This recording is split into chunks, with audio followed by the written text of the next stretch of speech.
Black Box Productions. Oh my mama, it's a cold thing though, man. It's crazy. Like I remember growing up, and in time past, you'll get phone calls to hear about two, three people dying in a short period of time, but it was seemingly always due to violence or some type of tragedy, like an accident, car. Now it's like ODing. It's like God bless the dead, man. Like, this is a young man I don't know, but shout out to Big Trap Crash. I imagine he from Delamo. And he 20-year-old young man. It was just blew my mind that out of nowhere, Trap Crash sent me this picture in my DM and shared with me that his little homie passed. He had another little homie that passed a couple months ago, LJ. Rest in peace to the little homie, too.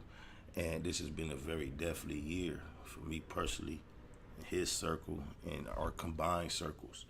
I cannot imagine, I cannot remember a year more deathly than this. And not only has this year been deathly, it seems like a lot of the people that passed in my life after long periods of time or big gaps of not making communication, that made communication, tapped in with me, and then passed. It's like to an extreme. It's like it gives me chills to kind of realize. But a young man named Brandon, Crash just sent me this picture like, man, my little homie Brandon passed OD last night.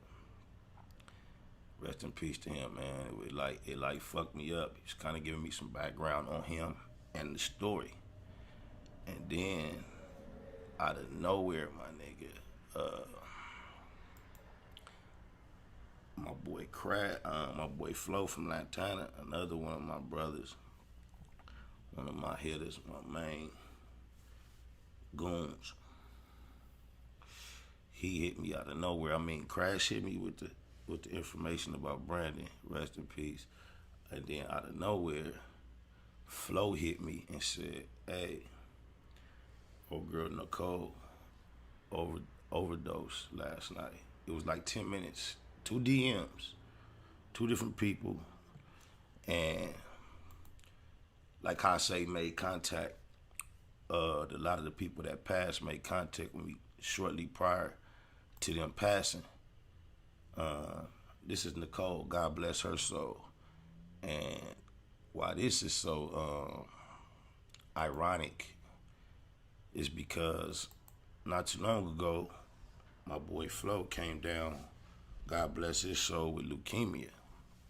And he was in the hospital. He hit me up, let me know. And I ain't gonna lie, like, cuz, like, seemed like, I done seen him go through so much, he seems indestructible.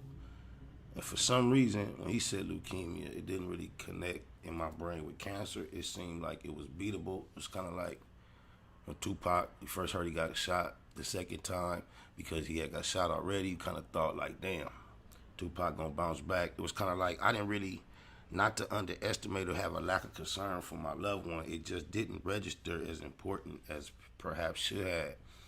And I was just kind of waiting to hear from him later and say that he was bouncing out. And then Nicole is not an individual that I've actually met in person, but through social media for over 10 years, through a 3-way acquaintance with her, with 4-way, and the homie C4. Shout out to the homie C4, Seattle.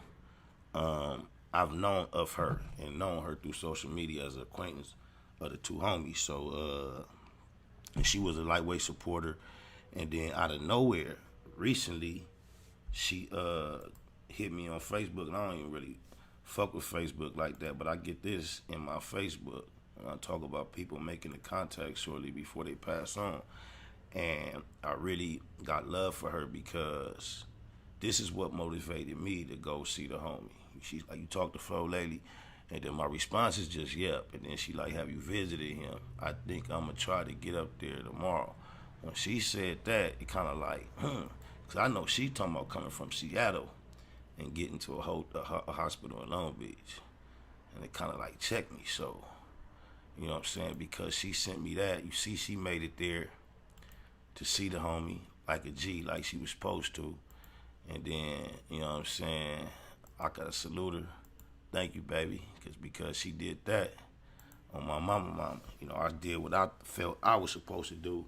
Got down there to see my day uno on my mama, and then while I'm sitting there talking to him, it's a difference going to see a real soldier, a rider, in the midst of a tragedy. Because you go in the hospital room and you go, it's like you don't know where nigga's spirit's gonna be when a nigga sitting up here telling you he in need of a bone marrow transplant and chemotherapy. But my nigga talking like he finna do a couple hours overtime at work that he didn't realize he had to do, man. So I gotta salute him. Thank the Creator for creating us all, and you know, even with the struggle that we facing, he and I, the courage that he showed, man. It's a real nigga, man. You would have already know what he built of, like up until this point over years, just in regular life. But to see a nigga faced with that and don't skip a beat, out healthy, off the chemo, on the Dr. Sebi, very close to remission, very close to go to the next phase for the transfusion. So, you know, we Gucci, L7, love you, Lo. But it's crazy. Shout out to both of them. But both of them people, I get news. OD, my boy Russ Whitney. I ain't got a picture of Russ loaded up, but he passed as a dude due to an overdose this year. Had just got out of rehab, hit me up out the blue. And then we reacquainted for a couple of months, and then he passed. On my mama.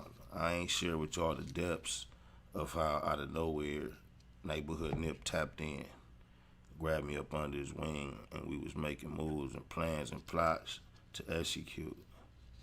And I got a little bit of evidence, as you see me have some of the latest footage in his most exclusive spot he established right before he passed, and I got the new music, and it's deep.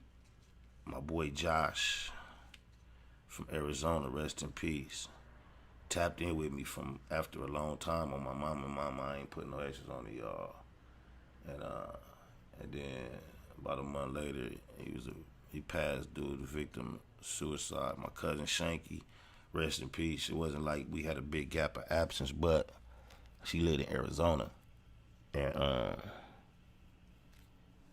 so I would only see her, and had only seen her for quite some time on the computer, social media. She was a Google gang queen too, along with Yummy, still is, and I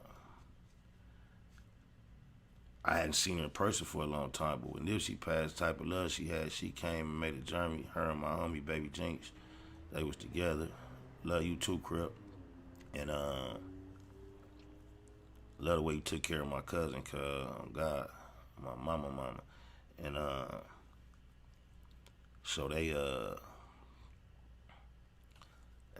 she came out here to go to the Marathon store, take pictures up there next to the site where the Keyway Christ was crucified and all that, to pay her respects.